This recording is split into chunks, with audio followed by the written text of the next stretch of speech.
Hi, everybody, and welcome to another episode of Freeing Your Mind podcast. I'm your host, Daniel Dukeman, and this week I have with me Mr. Eric Young. Eric, how you doing, bud? Doing awesome. How are you? Doing good. Good. Eric and I have known each other for probably about a year and a half now. We connected at a little meetup with a bunch of like-minded individuals about a year and a half ago, and just stayed in touch and have periodically spent some time with one another. And you were a good fit for the podcast. We'd kind of talked about it in the past, and then last week it came into conversation. I was like, yeah, let's just do this. We haven't gotten to it yet for some reason. So, um, Eric, just tell us about yourself, your background, and what you do. Eric's partially at work right now too. So, Yeah, he's being absurd right now. So, like I said, I'm Eric Young. What I do right now is dog behavior rehabilitation and dog training. Always more, I've always make my focus more on the behavior side before I start working on the obedience training side because obedience training is great, but you got to have you got to have the foundation set first, and I don't think the foundation comes with the obedience training. It comes with behavior. So before this, I worked for the Utah Highway Patrol for about seven and a half ish years. Was then at the Utah Salt Lake County Corrections for 6 months before that. So law enforcement for close to 8 years. And before that, I was just kind of like, landscaping and heavy equipment operating type stuff for most of my life. Spent a little bit of about 2.5 years in the oil fields out in Wyoming, and so I'm evolving into doing what I want to do for the rest of my life, and that's working with dogs and helping people have better relationship with their dogs and um, strengthening that relationship and helping dogs that would typically probably be put down have a second chance in life. yeah. And so Eric does a great job with dogs. So that's why I said he's partially at work, is he's working with well, a mutual friend of ours, dogs right Yeah. now. And so definitely he's somebody that you should look for if you're looking for a dog trainer in Utah. Um, so Eric and I have, like I said, we've known each other for a while, and we've talked quite a bit about mental health and how it pertains, especially in the first responder world and outside of that. What's your experience with that during your time in law enforcement? So, I mean, I'll be honest. I didn't have a lot of the normal dealings in law enforcement that a lot of people did. I worked up at the state capitol, and at the normal day-to-day job is a lot different than it is out on the road or out on the street. Dealing with those types of things. So, but I would say, like, you know, it still gets pretty taxing because your family becomes kind of a secondary priority for a lot of things, and it's really sold in the beginning as your family's always first. um get over Quit sneaking off. Down. No. Down. It's really sold as your family first, but once it comes down to it, it's like your department is first, second, third, and your family is like somewhere down in the fifth or sixth range. And they don't like it when you're putting overtime off or extra things off that have to do with work to be with your family. I know that not every department is that way, but I think that it's probably pretty typical across the board for a lot of places like that. And I mean, I get the need for it, but it gets taxing. And so um, it I do remember one time I came up on a scene where in downtown Salt Lake City, I had a guy that that had been hit. He was on a bicycle. He went through the crosswalk on a red light. Car came through and hit him. And when I got there, he's laying on the ground, and there's people all standing around him. Because me and my buddy were headed down to lunch, and I just happened to see that everybody was standing around this guy. So I got we got traffic, people moving out of the way and stuff, and just looking at this guy and watching the way he was breathing, I knew he was going to die. Like there was no like, oh, this guy that he might make it. His breathing was very like gurgly, very, very like short at times. And I remember thinking to myself, like, okay, so my priority right now can't be him because I have to get all these other people where they're going to be safe and making sure that all these other people aren't going to get hit by cars and stuff like that. And it was, I didn't even think about it until afterwards, but just the like being in that role of not just a bystander, just that switch goes off and you don't even really think about it until afterwards. And you start thinking about it. And like, I did hear for sure later on, a couple weeks later, there was an article in the newspaper about it or online, and he did die. And I think he died on his way to the hospital. But just like watching all the people around him just losing their minds, freaking out and stuff like that, it was just like, how was I able to separate myself from being that way? Because I mean, you go through training and stuff, but you don't ever training is different than the real thing, right? Yep. So, but I obviously training is very important because you know you you probably would respond a little differently if you didn't have the training, but no, training can't prepare you 100% for the real thing. I don't think it can, but They're anyway, I very just different. remember, yeah, they really are. And I just remember thinking to myself, like, why doesn't this bother me more that he died? You know, but I don't know. I That was one thing that has always stuck with me is like, why didn't that bother me more that that guy died? And I watched him basically die, and all these people watched him die. Because I know there are people there, but based on their reactions, that will have negatively affected them for the rest of their lives. And he was just some homeless dude. And I hate to say it like that, like just some homeless dude, but he was a homeless dude. He didn't have friends or family. I don't think they were able to contact anybody. And for his passing or anything, I think that's why it took so long to get the article out about him. But I don't think he was ever ID'd. And so yeah, he was just a homeless guy and just plowed through a crosswalk on a red light, and that was the end for him, and like that's probably one of the that's the only time I saw somebody die, like, that was going to die on scene. Like, so there was a time where there was an accident on the freeway, and this lady was sitting in her car, and I walked up to her and opened the door and was talking to her, and I asked her if she was okay, and she said, I think so. And I looked down, and her foot was snapped at the ankle. Like her ankle foot was over here, completely removed from her leg. The only thing holding it on was a piece of skin.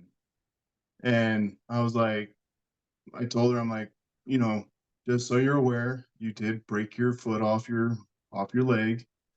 And she was in such shock that she was like, I did. And I remember she grabbed my hand, and I just sat there and talked to her for a while. And I think for me, it was something like that was comforting for me to know that I was there for that person at that time and to be able to provide that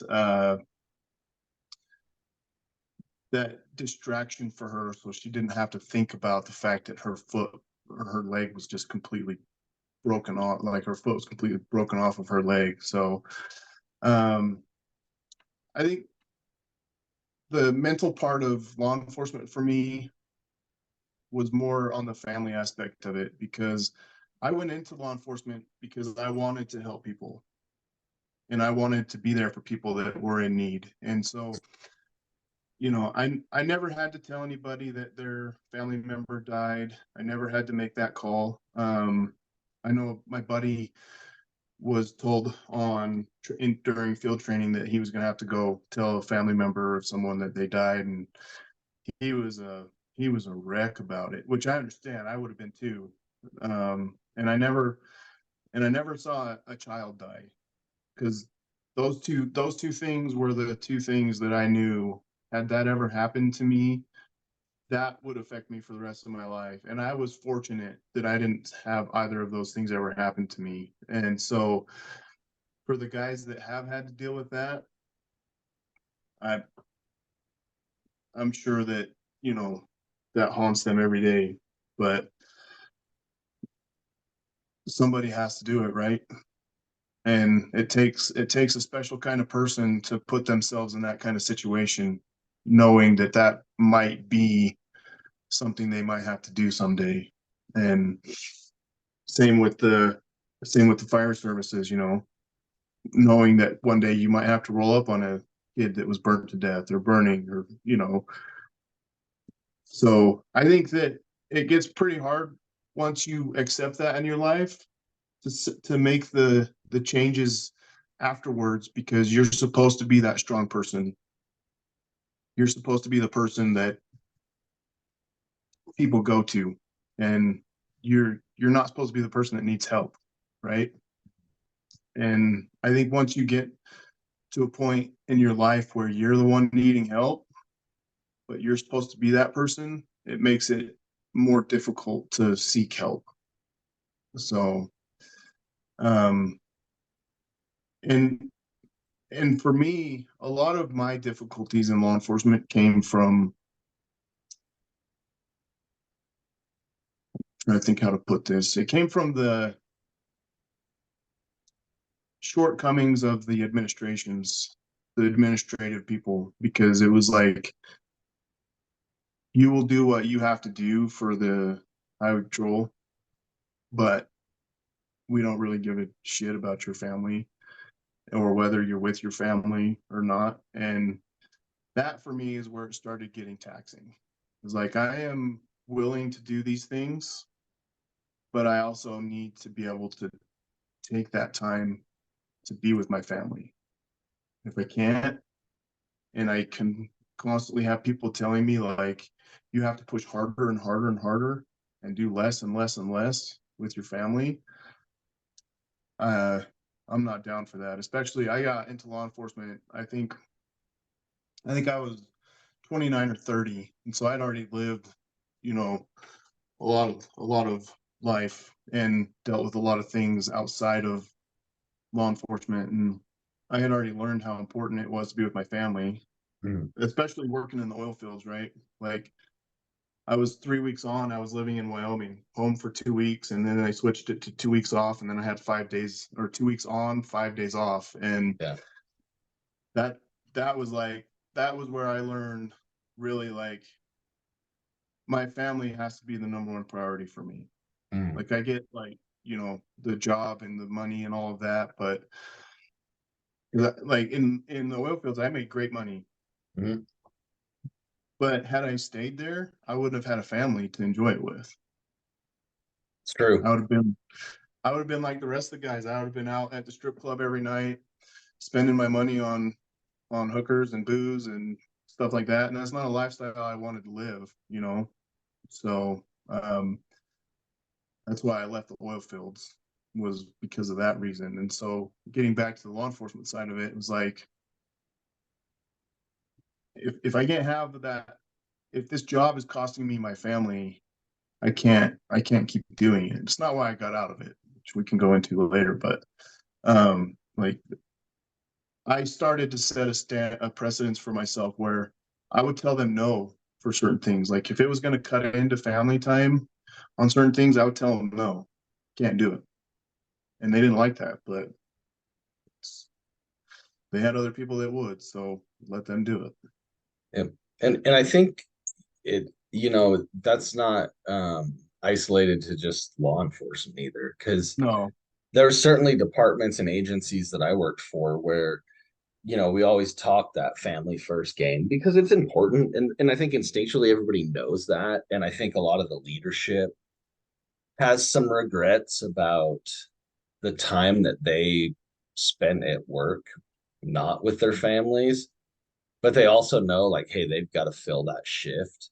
So like when they can, like I can remember captains and you know chiefs saying like, oh no, family first, when you wanted to take time off. But there was definitely times where they try to back that up that like, yeah, we mean that, but you could tell they really didn't want you to take the time off.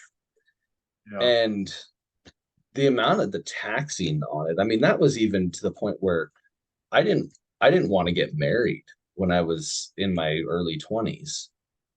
I had no desire to because I had seen so many captains like holding the phone out. You could hear their wife just chewing their ass because they weren't coming home because they Yeah. got stuck on duty or getting pulled to drive to the other end of the state for a strike team or just any of these things, right? And yeah, the money was good. I mean, everybody likes the money, but the to what end and the Yeah. cost of the relationship. And so I really wrestled with that where I was like, I'm never getting married because of that.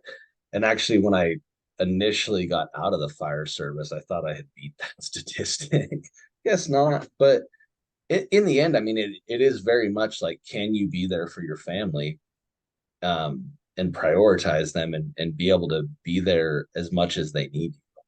And that's way mentally taxing because there are times where you're trying to do that and they'll tell you, hey, family first, but in reality they're not, they just can't. Like, sorry, there's nobody else, you're it. You Yeah. don't have the seniority or whatever the circumstance, and you're stuck. Yep.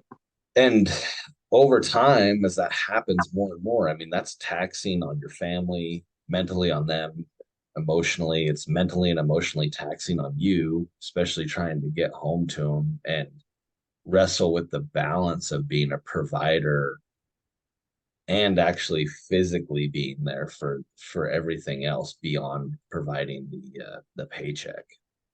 Yeah. Well, and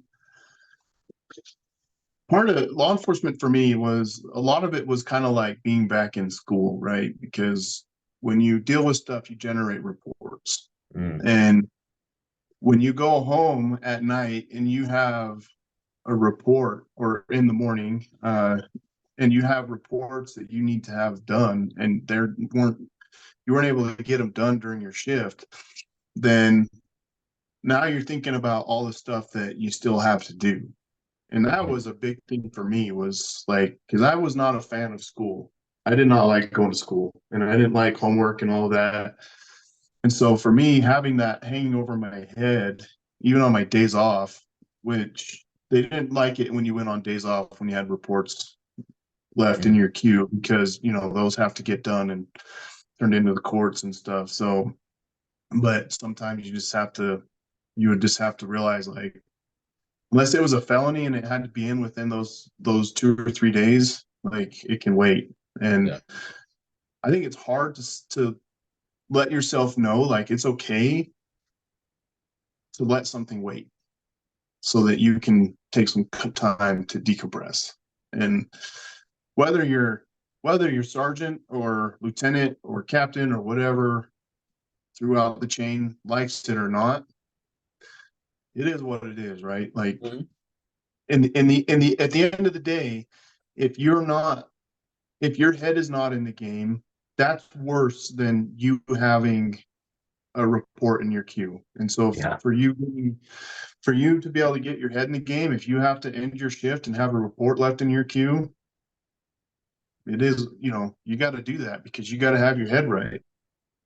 So, and I know like not everybody struggles with reports like that. Like some guys like they will punch their reports out in 5 minutes. I wasn't that way because I had to sit down, I watch my video, and I would watch my video and my body cam at the same time just to make sure so not video, I mean dash cam and body cam at the same time so that I can make sure that everything matched up in sync with the order of the way things went. Because I'm like, cause it's like when you know you possibly are gonna have to go to court on stuff Yeah. like that, Like you have to make sure that you're crossing your T's and dotting your I's and making sure that you're making trying not to make any mistakes in your report because those are the kind of things that you know uh, a defendant lawyer can get stuff thrown out on. So you just try to make sure it's as accurate as possible. And the accuracy part for me took longer than others, and that's another thing that sergeants and lieutenants don't like because you're spending more time on your report, so you're spending less time out being active and doing patrolling and stopping cars and stuff like that. But like at the end of the day, what I would tell people is I'm the one that has to go to court on what I do, not my sergeant, not my lieutenant, not my captain. Yep. So I don't give two shits about how they feel. Like if a Mhm. call comes out that I have to take while I'm doing my report, I'll do it. That's fine. I'll take the call, but then I'll come back and work on that report. But like I'm not going to go out and be, you know, what they call proactive while while I have reports to do. And Yeah. I'll just say I wasn't a fan of, or the administrative people weren't a fan of me because like my statistics weren't as high as other people's. But again, like I told them, I even told my sergeant one time, like, hey man, I have to go to court on this shit, not you. So like I'm not gonna make up stops just to try to make you happy. Like that's Yeah. not the way I work in life. So Yeah. And I feel you on the report thing. I used to go into work early, like an hour or two before everybody else, because that way it kept people from dipping in and out of my office to ask me questions or to want to shoot the shit. And I just crank out reports so I could get back out in the field. And I mean, it's just like the harder you work, the more paper you generate. And yeah, it was always referred to me as like 5 minutes of fun and an hour of paperwork. yeah, Not that some of those incidents and interactions were really fun, depending on the clientele that you were dealing with that day. But you know, you go and deal with that, and then the rest of your day is like reports and paperwork, and you're like, well, yeah, like I just want to be out and about. yeah. And the report stuff is always more difficult than the actual interactions. Hmm. Um, for me, thank goodness for the body cams and the dash cam because like that's how I would recall things was by watching those videos. But um, back in the day when they didn't have them, that would have been rough for me. But having those, I think everybody should have them just for that fact, so Hmm. that they can rewatch it and make sure that their timelines are correct and their order of things are correct. Because it's so funny in court these days, like you can get uh, a crime thrown out for anything, Hmm. really. Like you could say in your report that this happened at this time, but it actually happened at this time. And now they can all of a sudden be questioning your credibility. And so I think that's why it's nice to have those. So you can go back and look at those and say, all right, no, I was recalling it wrong. It actually happened sooner than I thought. And or like on the dash cam, you're watching a DUI, and in your head, you're thinking the guy crossed over the line 6 times, but he actually only did it five. Hmm. Because if you put it in your report that it was six and they only did it five, bet your ass they're going to be questioning you on that in court. Yep. So Yeah, it is an interesting thing, and that accumulates too, the stress on that. yeah, My biggest frustration was always going down to court on the federal side when I worked for the yeah, Forest Service, and it was a 2 hour drive, and then you'd spend the better part of a day there, and they'd have all the people go through, and it was just so frustrating because you're like, I didn't want to go down to court, but you wrote the ticket, so you're kind of there. yeah, And then half the stuff just it seemed like it got thrown out. Yeah. or they'd reduce it way down. And you're like, come on, man. Like I don't know how any more blatant the offense could have been other than, they didn't do it right in front of the magistrate. Yeah. But in the end, you're like, come on, just like it's not that big of a fine. Just give them the damn fine. And like, I'm scratching paper for nothing. And then I still would have to deal with the repercussions of that because those people lived near where I lived. So my ex-wife didn't want to leave the house because she was afraid, and I had to freaking walk around with a target on my back. Like Yeah. it didn't fix anything by not giving them the ticket, by not making them pay the fine.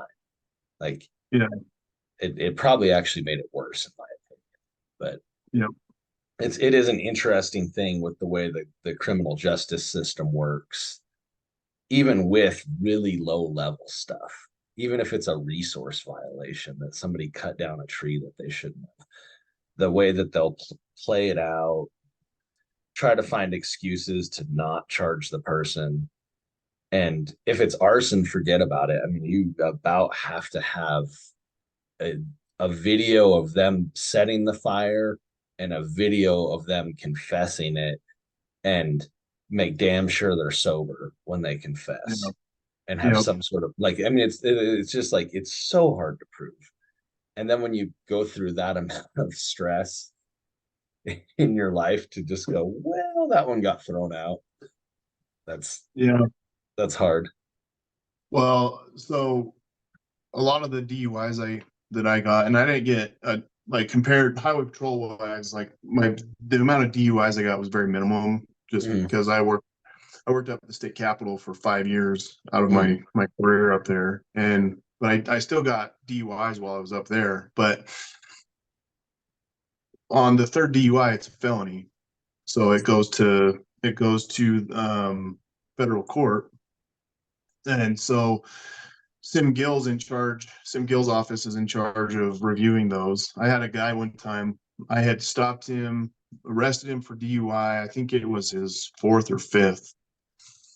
And then like several months later, I got a paper in my locker that the secretary put in there and said from Sim Gill's office that they were like, yeah, this doesn't meet the criteria of being a felony, so we're kicking it back to justice court. And I'm like, you gotta be freaking kidding me, man. Like, what are we even doing this stuff for? Like, these people are, and then I never went to court for it, so he probably never even showed up anyway, and they probably put a warrant out for his arrest. And so like, but I'm like, what are we doing here? Like, we're literally, no wonder people keep doing what they're doing because there are no repercussions. yeah, And then they'll rather take a warrant because they know if they have a warrant, especially in Salt Lake County, they know that if they have a warrant out for their arrest and they get pulled over, they're not going to jail because yeah, the jail will take them. yeah, And even if they do, they'll probably be out the door before you are. yep. And I think it's like that in a lot of places, and unless you did something really heinous, you're probably just going to get cited and released, and they're going to give you a court date before you leave. That Yep. that the officer full well knows that you're not going to show up to. Like you leave the jail after you process them and driving down the road and they're standing on the corner waving at you as you leave and you're like, you know, Yeah, it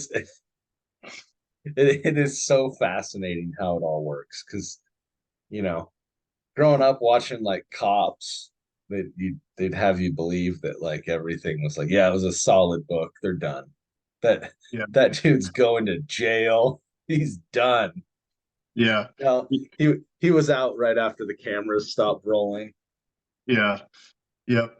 I know it's crazy, and I mean I get it. There's a lot of people currently in the jail systems and all of that, but like the, they could definitely do something. I know they could. They just probably choose not to. Not probably. They just choose not to. Yeah, So, but it is what it is, right? yep. So It's all so about. how did you like working at the jail? It was a short Um, stint for you. so I went through the academy there, and then went through my correct, it's called correctional training, Mhm. which is where you're actually paired with another officer, but you're working in the jail. They're just teaching you how to like do stuff there. It was it sucked. Yeah, it was crap. Um, you're basically an adult babysitter with you're literally with people that act like 2 year olds and do things that 2 year olds would do, but they're full grown ass men or women. And I remember one time, so Salt Lake County Jail, if you're in the minimum security during the day, they'll have all 64 cells open. So during the day, and they can be out moving around and stuff and going to the tables and stuff. Um, and then if you're in medium security, they'll have the top tier locked down for half the day, and the bottom tier will be open. And then at the other half of the day, they switch. So you'll have bottom tier lockdown, top tier lockdown. And they're not allowed to hand anything from inmate to inmate. Like, yeah, if they want to hand something to somebody, they're supposed to come ask the officer in the room. And I remember one time I'm watching these two guys, and they're on the bottom floor, and my station was set up, and I'm looking right at them, and they literally turn, look right at me, make eye contact with me, and I see this guy lift his shirt up after he turns around, pulls a magazine out, hands it to the other guy. The other guy stuffs it in his pants, and then they start walking away, and I go, guys, come on. And they're like, what? And I'm like, what do you mean what? And you're like, we didn't do nothing. I'm like, you looked at me and watched me watch you do that. And they're like, we didn't do anything. I said, so if I tell him to lift his shirt up right now, I'm not going to see a magazine.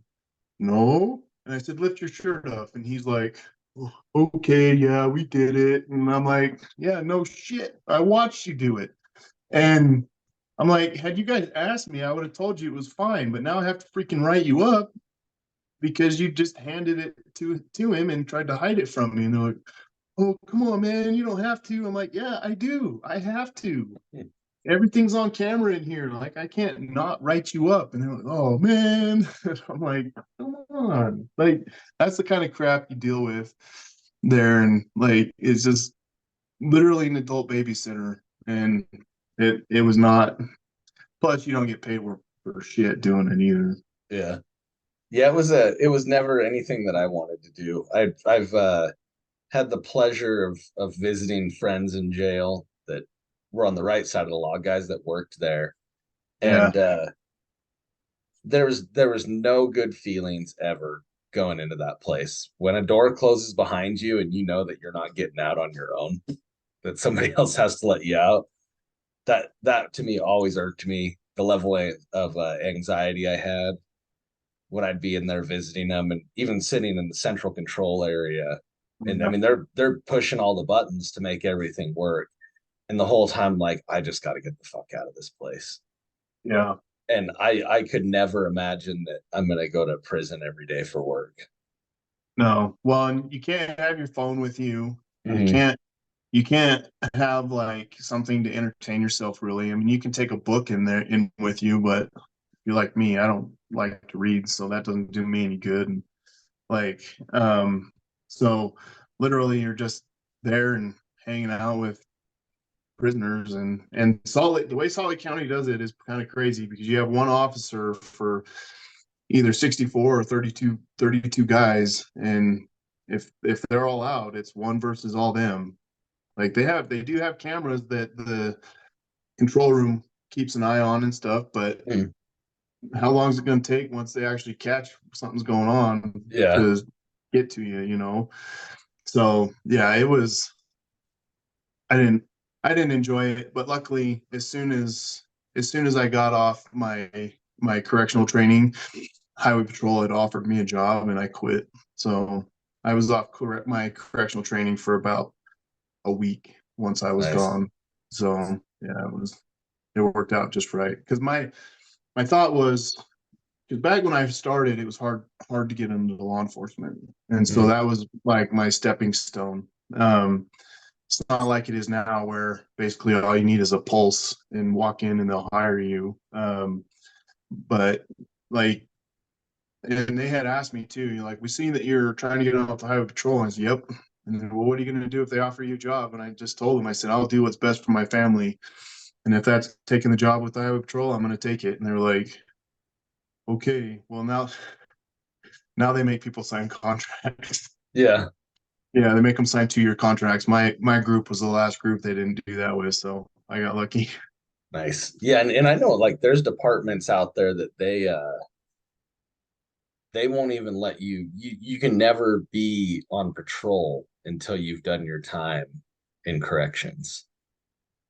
Yeah, And and that, and then I've come across some other ones that they'll rotate you in and out. yeah, but the thing is in my opinion, corrections is good to know like the process, but as far as it translating into it, Yeah. it doesn't translate. Like there's no translation there. So I don't think that there's an actual need. Will I say that it was good for me to go through? Yeah, it was good, but was it would it have been detrimental to me had I not? Nope, it wouldn't have. Yeah. And Yeah. here's the other thing behind that too, though. You get a lot of people that work in the corrections and they get super jaded about a lot of stuff. And then you're working around all those toxic people all the time. And and it gets hard working around those toxic people Mm, because then it bleeds over and then you start getting toxic. I never got into that because I got in and out quick, but you could see it with people and you could see the 100%. people that were toxic. And those kind of people too are the ones that they have no desire to get out of corrections because it's an easy job. And Hmm. so they're like we don't want to move on. So Yeah, I think you're right. And I to me it was just it would have never been an option. yeah, that would have been a good Oh, no option. I'm always amazed when there's people who are excited to go and do it. Yeah. Well, I mean, back in the day, it was kind of a stepping stone to get into road work, Hmm. because then you have some sort of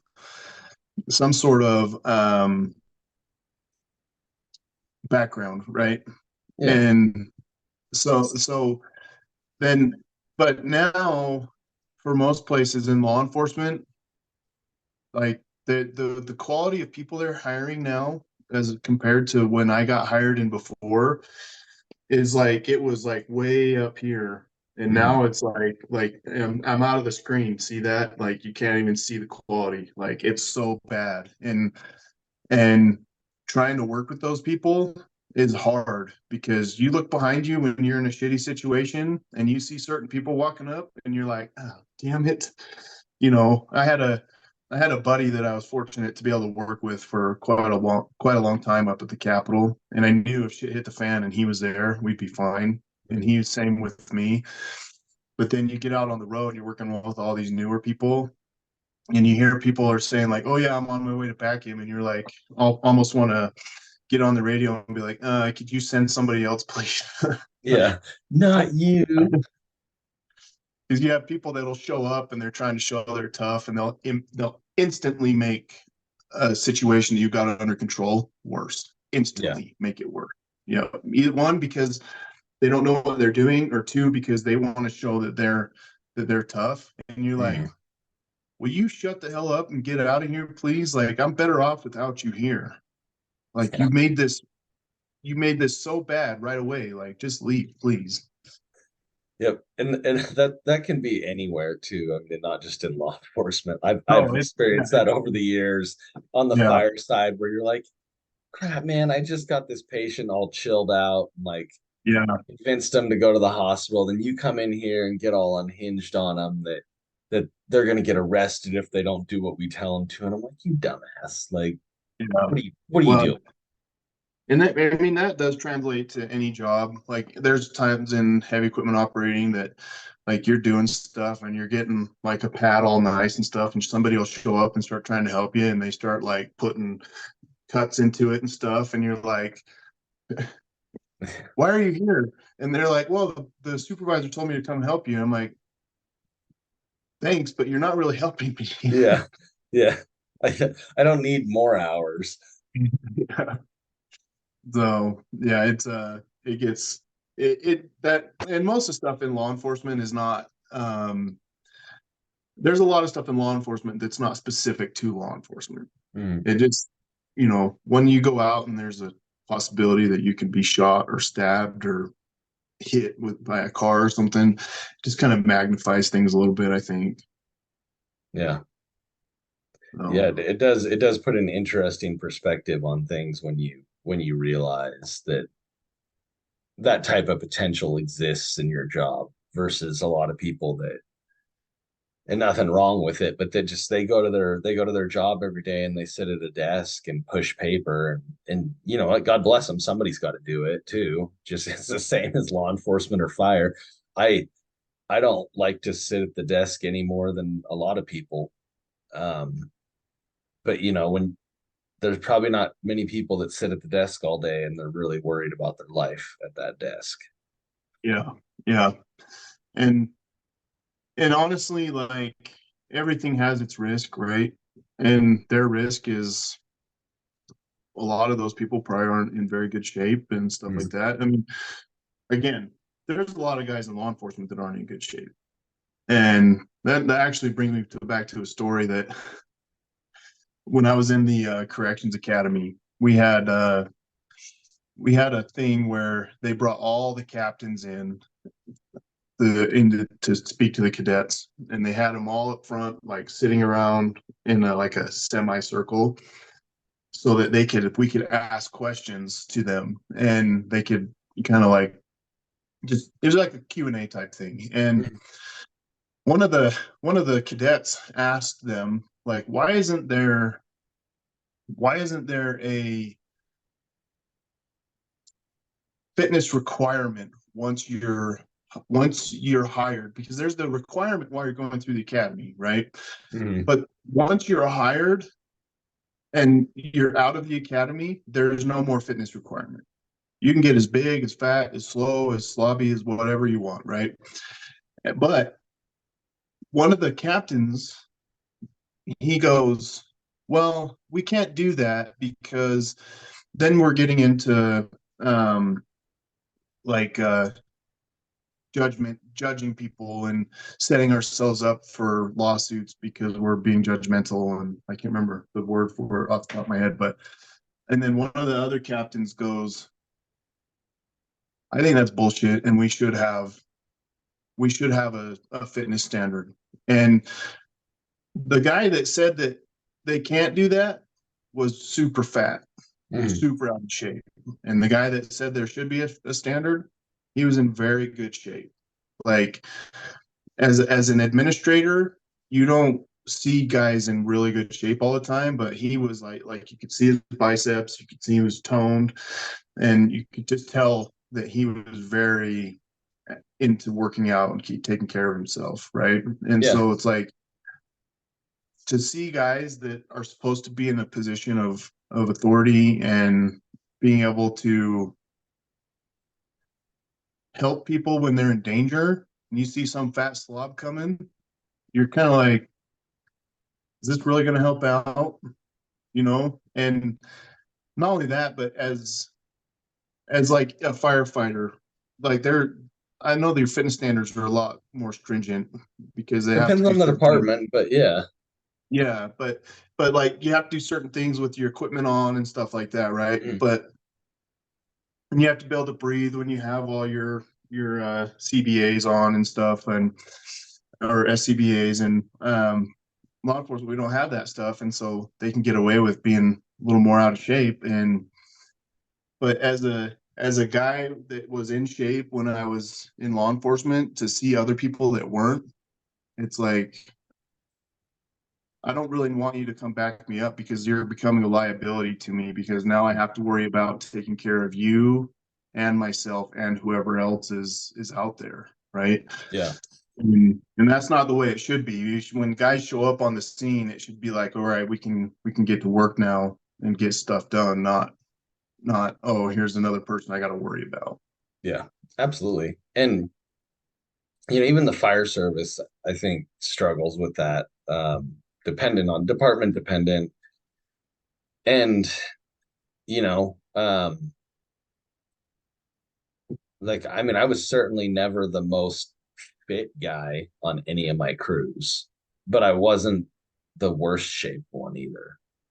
Yeah, And I always tried. Like, even, you know, I would say that, like, there wasn't very many that didn't try. And those ones that really didn't try eventually just weeded themselves out because it wasn't the job for them. So it was pretty rare. yeah, But yeah, I mean, there is definitely, like, you look around and you're like, man, I don't want that guy to, you know, I can't count on him to pull me out of a fire if I go down. And I don't want to yeah, pull him out of a fire if he goes down because he weighs twice as much as I do. yeah. Because then you're having to lug that dead weight around that really shouldn't be there anyway. Yeah. And No. and I think that it's always important. I think the tone for that is set by the company officers. Because if you Yeah, have a company officer that's out of shape and isn't into working out, that's going to be the level of fitness for the standard for that station. Where if you've got company officer at your station that's just gung ho all about it, and I've seen it on both ends where like some are just like, yeah, PT, whatever, and other ones are like, no, we're gonna PT like 3 times a day. And you're like, whoa, easy there, champ. But we did. And you know what? Like, yeah, it was incredible to be able to, like, when you really break it down, like, okay, yeah, I don't really want to work out 3 times a day, but I'm getting paid to work out. yeah, Like, like, yeah, it sucks. I'm tired, but then I'm sore, but you're getting paid for it. And in the end, it didn't hurt you. You know what I mean? Like it allowed you to perform that much better on fires. It allowed you to just be in a better mental space all around because yeah, because of that. And it's kind of that whole, like, the harder the more physically demanding things you do strengthens your brain because it really yeah, teaches your brain that you can overcome these things. Because the whole time your brain's like, just quit. This is horrible. This is horrible. Just quit. You can't do it no more. You can't do another step. And you just keep pushing through.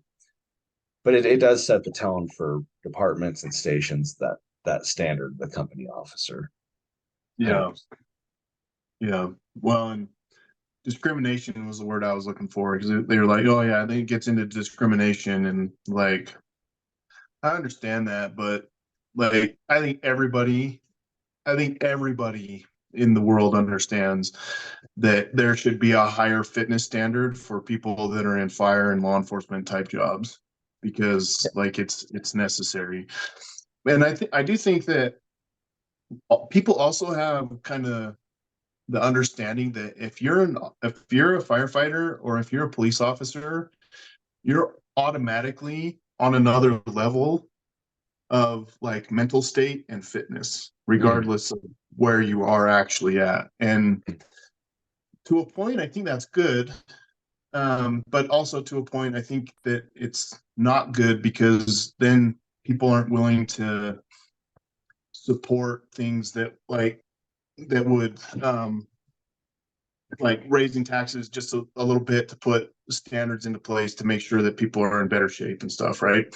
Making sure they have the time to work out and the facilities to work out in because they just automatically think like, oh, he's a police officer, so he's already on a whole nother level. He knows how to fight, he knows how to defend himself, he knows how to shoot a gun, he knows how to do this, that, or the same with the firefighter. He knows how to carry those heavy hoses. He knows how to make sure that they're getting the water on the house the right way and how to carry all that shit so that they're not tired at the end of the day. But in reality, it's just not the way it is, No. you know?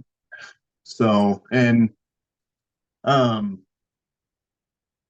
I back when I was with the Highway Patrol, I was doing some MMA with Jeremy Horn. He has a gym in Sandy, and he does free classes for law enforcement officers. And I was taking him up on those, and he had already been working with some law enforcement agencies for a little bit, and he was like, I was even him, like he has one of the best win-loss records, and he's had some of the most fights in the UFC and MMA out of the history of the sport. And he was like, I was so taken back by how much those guys don't know about self-defense and the things that they're taught in the academies, they just they don't work. And I hate to even say that on something that would be like out in the public, but it's true though. And it needs to be addressed so that it can be addressed. Mhm. Because at me, before I was in law enforcement, right? If I called the police, I'm expecting somebody to show up that is that higher standard, that is going to be able to protect me and Mhm. my family. But in reality, that's a 50-50 shot, right? Whether you're going to get that or not. And Mhm. so that rolls into another thing is to make sure that you are in a position where you can physically defend yourself, whether you're law enforcement or not. Because law enforcement, they're called first responders, but they're never the first ones on scene, hardly ever, Hardly, right? yeah. Like they're the first professionals that show up on scene typically, but it's going to take some time for them to get there. So, can you make it through whatever it is you're going through before they get there, Mhm. right? So, And I think that's where so much of it, like when you talked about people thinking, well, they're already at that higher standard. It would be similar to like teaching a young child how to tie their shoe. And then as soon as they're like, boom, and you're like, yeah, great, you did it. Here, take that off. Now wear these Velcro shoes for the rest of your yeah, life. yeah, Because they're not gonna maintain that skill if they're not doing it day in and day out. And it's yeah, the same with sparring and working out. I mean, you're not gonna stay in shape. You're not, I mean, you can, if you run every day and then you go 2 months without running, you're gonna feel it when you run again. You're gonna yeah, know that you haven't ran in 2 months. And so it's just yeah, that continual sharpening of the sword, right? It, yeah. you just got to keep it clean and keep it oiled and just keep maintaining it day in and day out. And the older you get, the more you have to do that just to stay where you're at, let alone have improvements. Well, not only that, but the older you get and things happen to you, the typically the you don't heal as fast either. Yeah. And so if you're already not in shape because of something and then you get hurt, you're going to spend more time out. One, because you got hurt, and two, because it takes longer. Yeah. But if you already have sharpened your skills and you can avoid the injury altogether because you've been training and doing things, then you've skipped an entire step, right? So Mhm. then you don't have to miss work. You don't have to deal with freaking workers' comp and all that bullshit. And you can just, know that you did your job, you went home at night, and then you can get up and go back to work the next day. Yeah, absolutely. So, And I think I think as far as like stress reduction and dealing with what we carry around in the lines of work as first responders, that goes a long way. And I mean, I even get, you know, people ask me about, they're like, you're getting up at 3 in the morning so you can be at the gym at 4. And they're like, why? And I'm like, so I can get to the gym because I'm at work by 7. And if I don't do it in the morning when I get done with work, I don't want to do it. I'm yeah, tired, you'll And talk so, yourself out of it. yeah, it makes it way easier to skip a day. And, instead now you're only working out 2 days a week. And so, and there people are like, well, do you like it? And I'm like, no, I don't like it. It freaking sucks. Like, Yeah, like I don't want to get up at 3 in the morning. But I do, and I'll continue to do so, and as long as I have to, just to maintain where I'm at and to improve, because otherwise you can't, and you have to prioritize those things. And I think if you don't prioritize them, that adds cumulatively to your stresses Yeah. because you're not just the act of working out, sweating, and just getting into that state of exertion, and it's a controlled stress on your body, Yeah. but it's also like strengthening your body's ability to handle stress, Yeah. which makes everything else great. I mean, like once I committed to actually like, hey, I'm up, I'm working out every morning before work, my day is way better. The stresses, the things that stress other people out don't stress me out because Yeah. I've already stressed myself out. I've already put myself through that process in the morning. And so I'm just in a better space. Sometimes I work out to the point where I'm like, damn it, I'm really sore. And like, Yeah. you know, there's days where I go to pick something up and it's miserable. And we had a um traffic accident that we went to today. And fortunately we didn't have to cut the cars apart, but we were prepping to.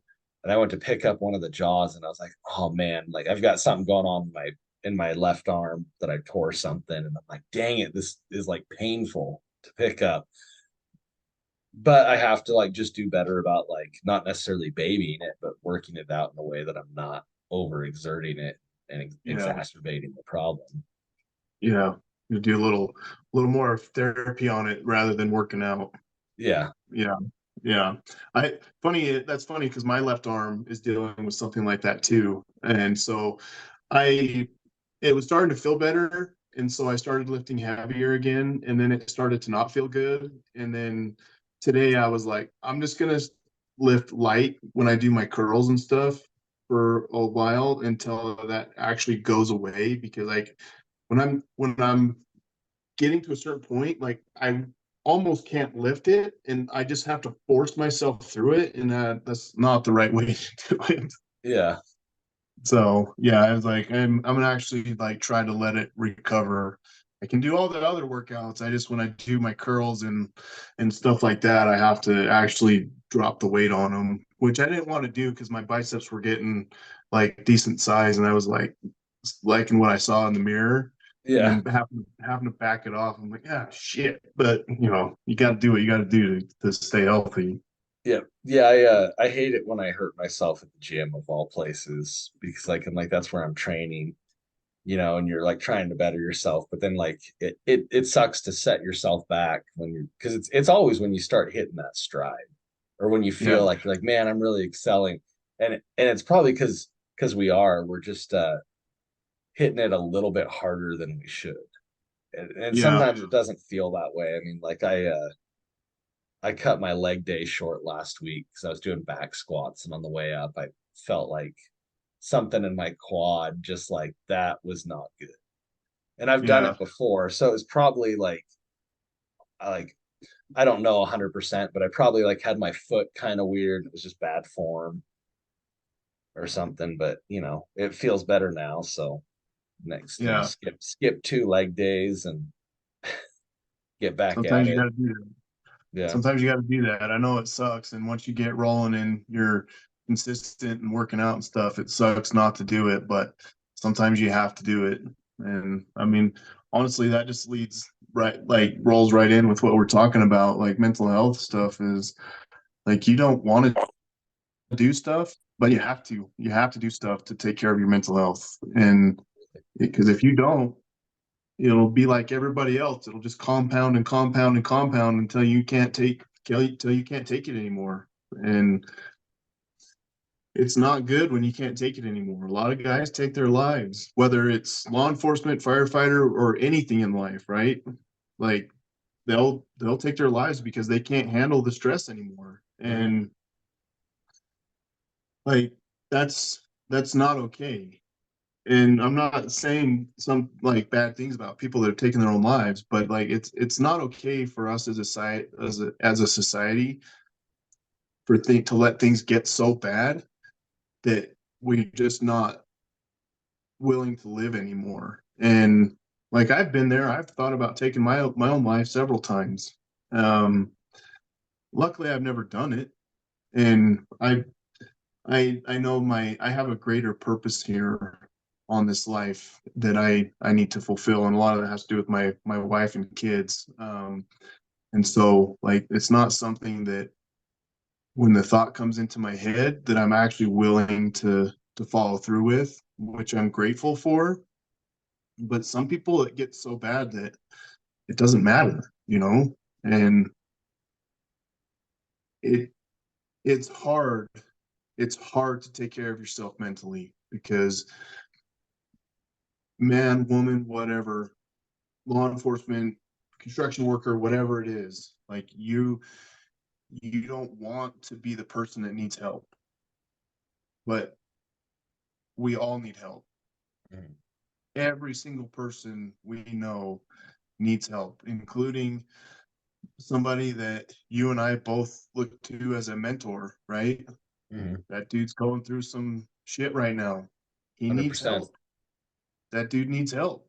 And You gotta be willing to ask for it, and there's strength in that. And I think yeah, that's where and I didn't recognize it when I was going through um struggles, but you feel weak, and you, in the end you feel weak if you have to ask for help, but there's so much strength in asking for help because people just it encourages other people to know that it's okay. And really what you're doing is you're just truly shining your light in a way that says like, hey, like I'm human. Like yeah, I'm just the same. We're all the same. We all go through this, but you're also showing that like, hey, because we all go through this and I can get through it, so can you. yeah.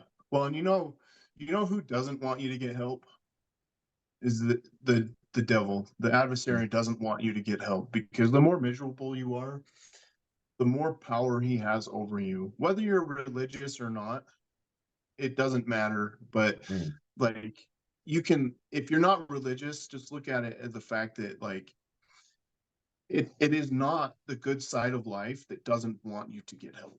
mm, Because you life doesn't want you to be gone. That's something that we condition in our heads over time, right? That we shouldn't be here, or we shouldn't be around, or we shouldn't do this or mm. that or whatever. That's something that we get conditioned over time, and it's not easy to break. And I'm not going to sit here and tell you I don't still have struggles every day of my life. I do. And but the thing is I'm in a better place now is when those struggles come, they don't last.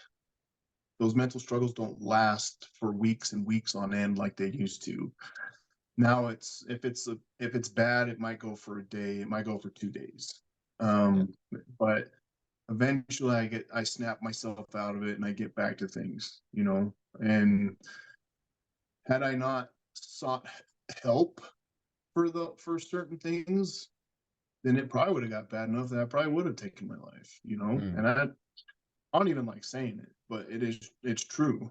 But I'm glad that I can sit here and say it and say it to you and to whoever's listening because if I wasn't able to sit here and say it, that means that I did would have and or did take my life, and I'm glad to still be here. You know, mm. life's a struggle, but I'm happy to be able to be struggling through it. Absolutely. And I think too, like, the getting over that and just kind of teaching yourself and like getting the help you need to further teach and develop those skills to get past those struggles, that really refines you in such a way that when you face them again, like you talked about, it's easier to get through them and you can work Yeah, through it. But it just strengthens you in every other aspect of your life because it's such a difficult thing. At least that's how we perceive it.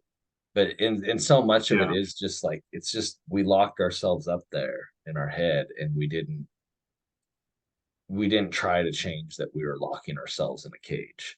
yeah, But once especially since we have the damn key to let ourselves out, we're just choosing not to.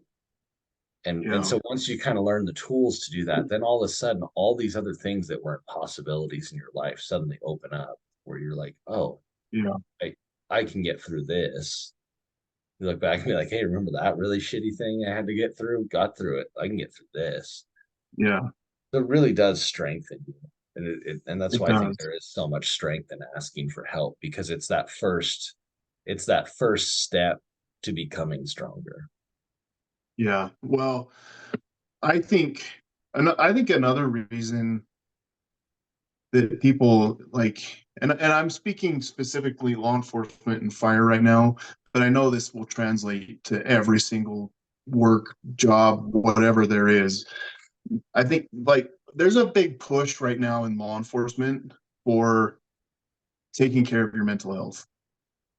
But with that being said, when they when they tell you, the administrations, that they want you to take care of your mental health, they don't want it to interfere with your day-to-day stuff. Mhm. They want it to be something that you take care of on your days off when you have the time, and like they don't want it to be something that interferes with you working or you Yeah. working overtime. And now I will give credit, like Highway Patrol, they have it set in place where you can go see counselors and they're paid for. Like you don't have to pay for it, which was it was good for me to be able to go do that. But at the same time, it's like do that, but don't bring that shit to work with you. And Mhm. don't talk about it, and don't uh it's kind of like keep it on the down low, right? Yeah. And I don't think it should ever be kept on the down low. No. It should be upfront, and like if you need to go talk to a superior about it, they should be willing to damn near stop whatever it is they're doing. I mean, within reason, right? To Yeah. to address that with you. Um, so yeah, if you're needing help and your department or the company that you work for wants you to keep it quiet, screw them, right? What people don't understand, I think people understand this, but what they don't realize is that your company or your department, they don't give a shit about you. They will replace you in a heartbeat. They will cut you loose and they won't even think twice about it. And we'll get into why I'm not with Iowa Patrol anymore in a minute, because because I'm a perfect example of that. But Yeah. they literally could give two shits about how you feel and or anything, this, that, or the other. Doesn't Mhm. matter to them. What they care about is that your butt is in that seat when it's supposed to be, and that you're doing what they want you to do. That's what Mhm. they come down when it comes down to ultimately the what they want. And as far as like, it doesn't matter how badass you are. It doesn't matter if you're the guy that the department feels like they lean on. As soon as you can't do the job or you're not willing to do the job anymore, you're gone. They'll find somebody else to take your Yep. place. So, um, you know, and I know like a lot of industries are that way. In fact, probably almost all of them are that way. And I get it. Like, there's the bigger picture, and you're just a little part of the big picture. But what I'm saying is that you have to take care of you. Your department, your company, they're not going to do it. Yeah. They won't do it. They might put things in place to help along the way a little bit, but as far as it being done, don't. As far as it getting done, it's going to be up to you to do it. Yeah, I agree So, completely. um, yeah, and like I know that like you've struggled with stuff throughout your fire career and stuff like that, and so you know as well as I know, or anybody else that's listening to this, whether they want to admit it or not, they know it's true. Mhm. So Yeah, and they may be supportive initially, but as it drags on, they're always thinking like, "Oh, you're going to go talk to somebody, and then you'll be good." But what? or and then it turns into, yeah, let's say that then it turns into, well, how long do you need to talk to this person for? Yeah, and that's then that answer, you don't have that answer. And the person that you're working with, the professional that you're working with doesn't have that answer either. It's Yeah. it's just it's going to take time. And yeah, it could be like, I mean, I know people who they were like 3 sessions and they were like, life is freaking great. I'm good to go. And other people, it took longer. Other people, it was a few months. Other people, it's years. Other people Yeah. just say the hell with it and they're not going to be in the line of work anymore because it's having too much of a negative impact on them and they don't feel like they get to keep up. Yeah. Yep. But you do have to So, make it your priority. And I've experienced a little bit of that, and you just really have to not care. And it's a hard thing to do, but to just be like, well, here's the deal. If I don't do this, what happens? Where am I at? it, Well, if you were thinking about killing yourself, that's where you're at if you don't do it. yeah. And you have more worth than that. You have more value than that. You have a way higher purpose than that God, the universe, whoever hasn't planned for you, and it just hasn't manifested itself yet. Yep. But if it takes 1 session or 20 sessions or 200 sessions, whatever it takes, you're worth it. You And you are. just you just really have to like learn to have that kind of value for yourself and have it regardless of what your employer thinks or your coworkers or anybody. Because in the end, how can you help anybody if you can't help yourself? It's true. You can to a point, but there does get that point where your cup is so empty, not Yep. only empty, but like in debt that Hmm. you're you're no longer truly helping people. And Yeah. and you say like it's hard not to care about what your employer thinks. It is hard. But Hmm. what the reason why it's hard is because we're conditioned to think that it's hard. Yeah. But that's why I say like your employer doesn't give two shits about you. And I'm not there probably are employers out there like with little small businesses and stuff that do really care and they'll do what they can, but when it comes down to it, their bottom line is what matters. And so they they will cut you loose. And so remember that. They don't care the way they should because they can't. Hmm. But that's a good reason for people to remember like that you don't need to care about how they feel about what you need to get help Yeah. because how regardless of whether they care or not, how good are you to anybody if you're dead, or how good are you to anybody if you can't get out of bed in the morning because your depression has got so bad? Like you're not good to anybody. And so now you want to care but you don't because you Hmm. can't, Yep. which is a whole different aspect of not caring. Yeah. So And yeah, it paints the picture of the choice. And really, like, you got to care about yourself in the end. You have to, at least enough to start, and then it'll build from there. yeah.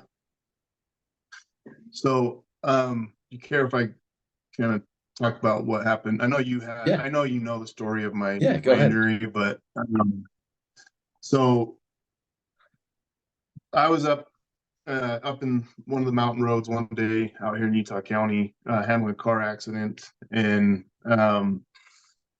basically, what happened is these two cars were coming around a corner, and there was an early snow. It was in the end of October back in 2019, and they came around a corner, and they both ended up off the edge, being held up by a couple of little sage buckbrush bushes before they went off the edge. Everybody's able to get out okay, and they all got driven down to a park and wait. And one of the cars had left their insurance up in the glove box, so I drove up to get it. And I was kind of walking around. I had gotten the insurance. I was walking around the scene and had walked up the road a little bit. There was a bit of an incline, and I turned around to look at it, and my feet just shot out from underneath me. I landed on my shoulder, broke my collarbone, heard it snap. My whole C-spine shifted over.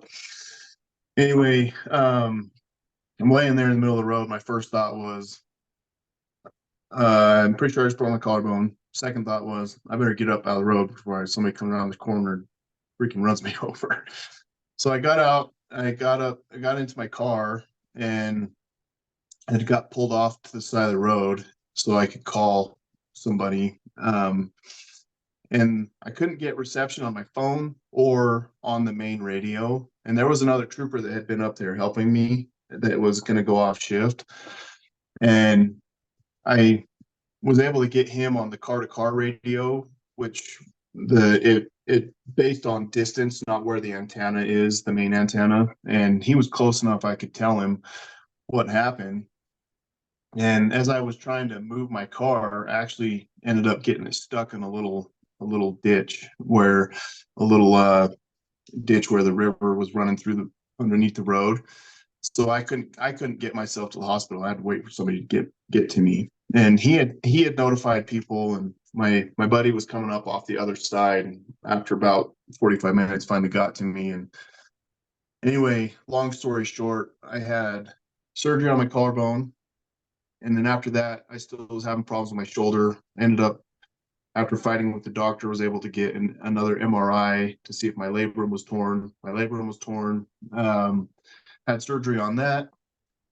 Did all kinds of physical therapy. Um, had some procedures done on my neck. And basically what it came down to, I was out of work for quite a while and doing light duty, and workers' comp basically just kind of kicked me to the curb. And once they do that, Highway Patrol is able to wash their hands of the situation. And ultimately, after about a year and a half, they fired me and didn't think twice about it when they did it. So that's what I mean by they don't give a shit about you, because they really don't. You're you're just another body. And as soon as that body is gone and they get rid of that body, they're going to fill it with another one. And they could care less about doing that. So, like, and that was that year and a half to 2 years and beyond was probably not probably it was the worst mental battle I've ever been through. Like, there Mhm. were days where I I literally could not get out of bed. It was a good day if I went from the bed to the couch. Mhm. And it was a really good day if I went from the bed to the couch and got a shower in between, right? And I went from having a job that I thought was highly respectable and having guys that I worked with that respected me that would no longer talk to me, and just kind of they kind of just I get I guess I would say they abandoned me. Mhm. Not like I had a buddy that I worked with for a long time. He didn't, but he went to a different department, and people just kind of looked at me like, "What the hell's wrong with you? I can't just do the job, right?" And I lost a lot of strength in my right arm and a lot of mobility. And one, the doctors I was seeing wouldn't clear me for full duty. And two, I wasn't going to fake it to get back into it because I am right-handed. And if I don't have full use of this arm, I'm not going to put myself or somebody else at risk Mhm. of being injured or further injured because I can't do the job at 100% capacity. But people don't understand that. Mhm. They don't get that. And especially, in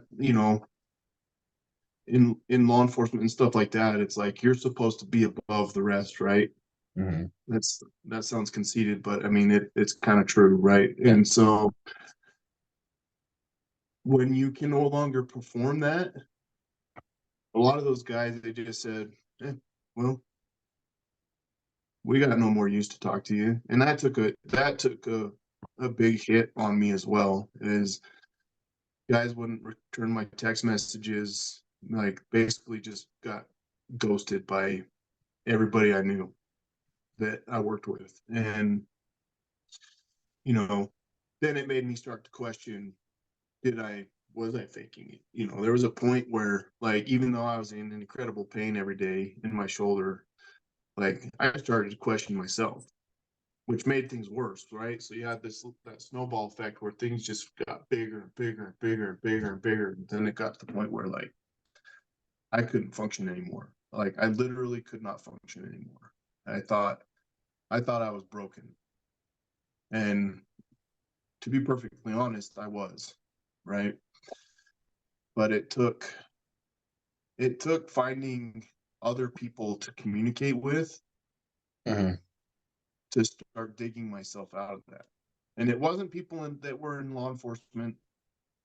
It wasn't people that had been through the same issue, but it was people like you, right? That I could hear their story and talk to them and know that, like, they've been in the shit and through it and gotten out of it. And after being in that deep, dark depression for so long, you just wonder if you're ever going to be able to get out of it. But you can. You just have to. Sometimes you do have to lean on other people a little bit, and that's okay. It's okay to lean on other people. What's not okay is to do nothing about it. And I know that, like, if people are dealing with that kind of depression right now, I know it's hard to feel like you can do something about it, but, like, not only can you, but you have to. And nobody can push you to do it. You have to make the decision on your own, but the decision will be worth it.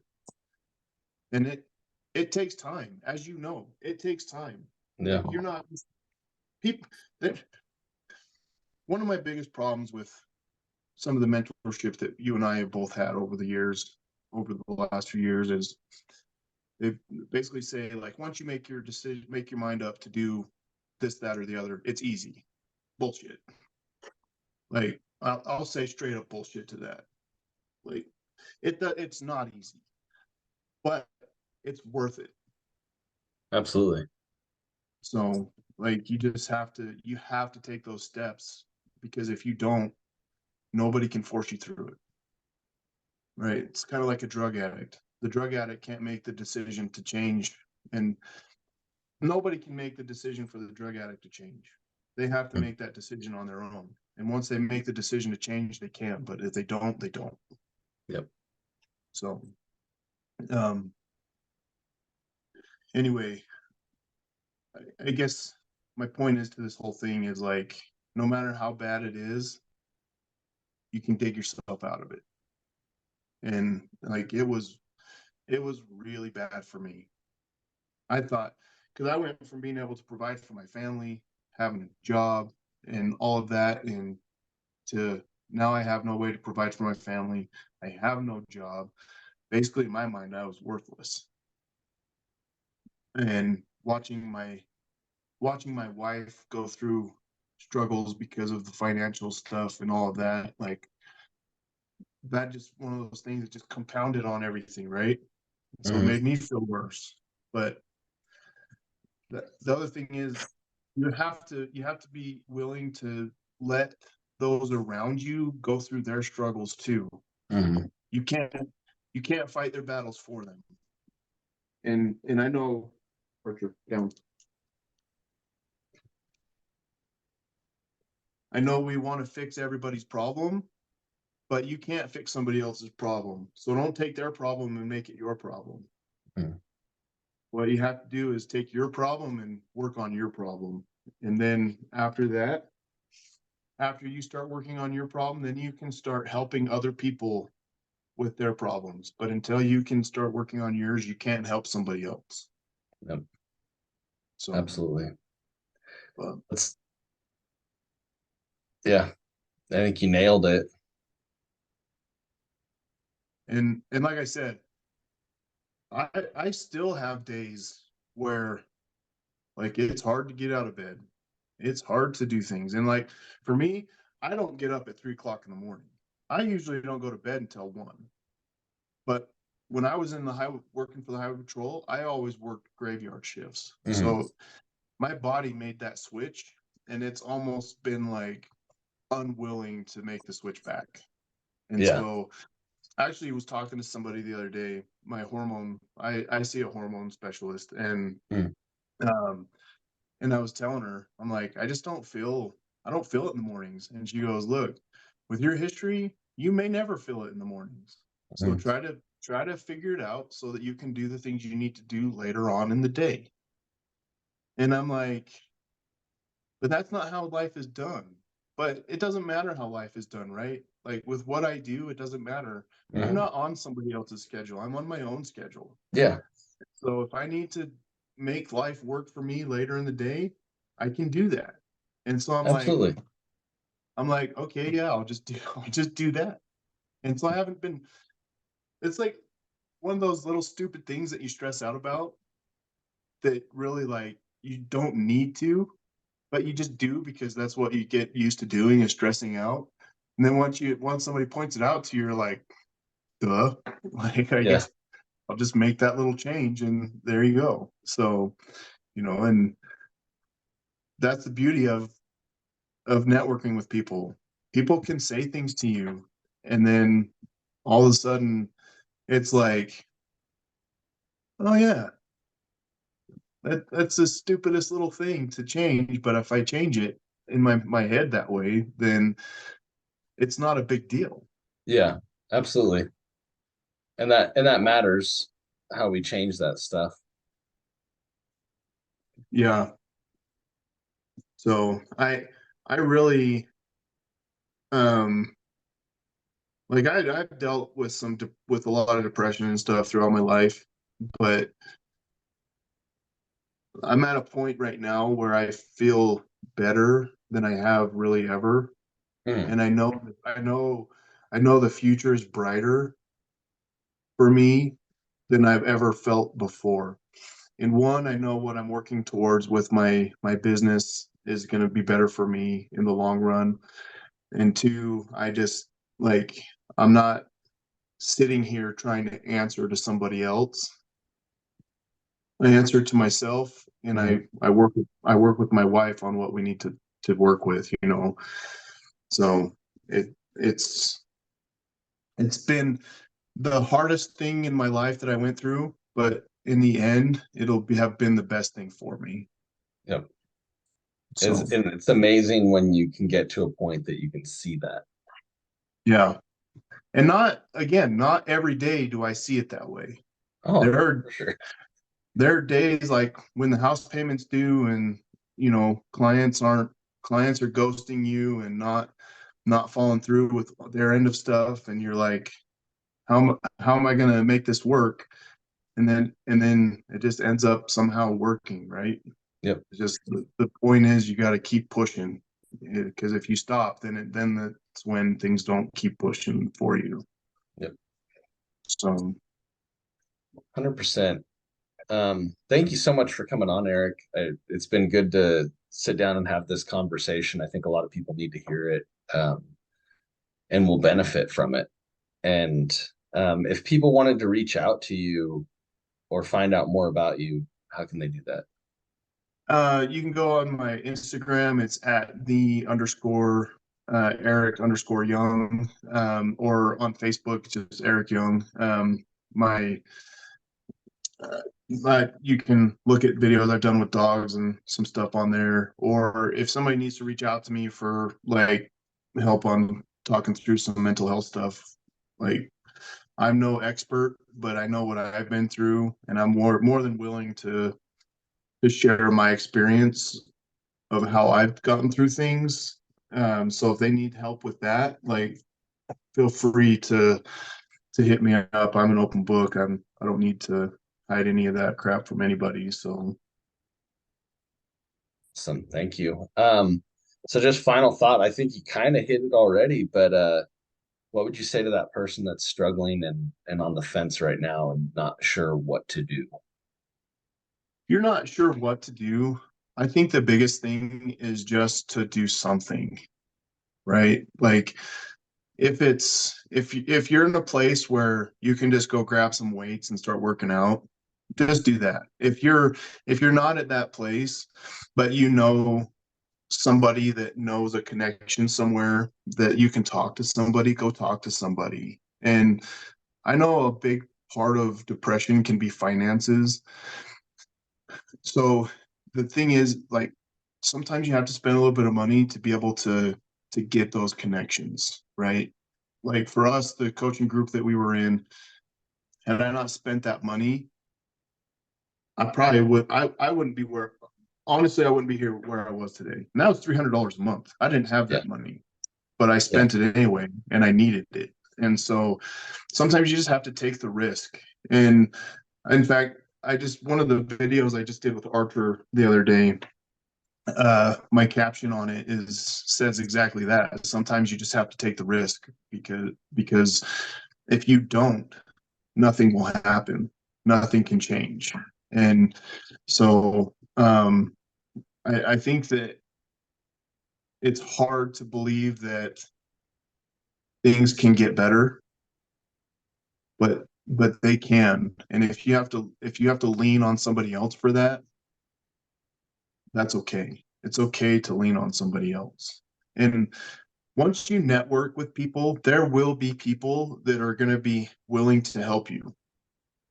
And some might charge you and some might not, right? Like you and I have never had a conversation where I was like, for you to talk to me, I need you to pay me this or whatever, and vice versa, right? Yep.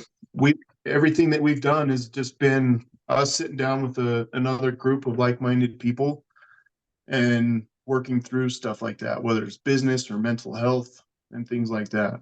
And the way that my conversations used to start were always based around how poor my mental health was. And now generally they start with how do I want to grow my business? Mm-hmm. Things like that. So the narratives change. It just takes Yep. time. It does. Yeah. Once it changes, there's that point of noticing, and then that's when everything takes off.